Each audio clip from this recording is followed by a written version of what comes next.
سرپرست وزیر صاحب د دفاع کومې ځانګړتیاوې د دوی ترمنځ دي چې هغه تفاوت نه سره لري او دغه لاره تعقیبولی سي؟ پلار زوی خو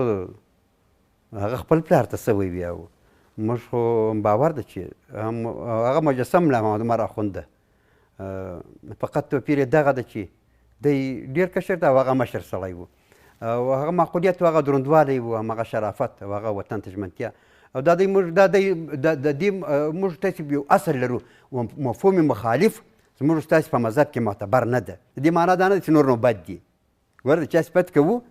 دې نه ده چې بل نو بیا نه ده صحیح یا په بل باندې قانع نه یم خدای دې داسې موږ ته داسې خوله نه راکوي چې په هغه باندې د امارت په مشرانو کې مشرتابه کې څه ویل کېږي موږ په ټولو باندې قناعت ده د هر یو خپل خپل مقام ده او هر یو په خپل مقام کې محترم ده او چې له نږدې سړی تعامل او له نږدې ورسره مجالس ولري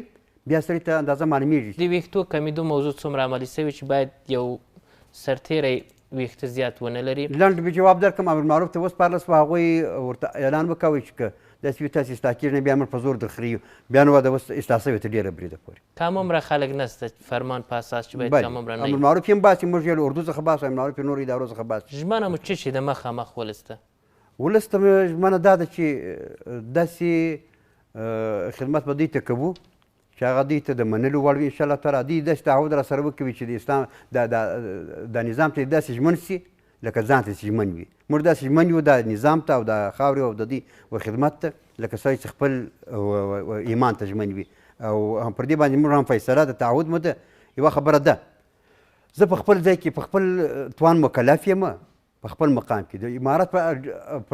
پر سطحه باندې د اصلاحاتو د نوماتو بیا ګوته ونه نیول شي بیا په دغه پسې لیکل سوي وي په دا مجازي نړۍ کې دا موږ خبرې نشر کېږي چې فلانی زیاتېدی کېږي فلانی زیاتېدی کېږي دا مسایل ډېر دي په دنیا کې او په افغانستان کې بیخي ډېر دربدرۍ ډېرې زیاتې لرو په مجموع کې موږ تعهد لرو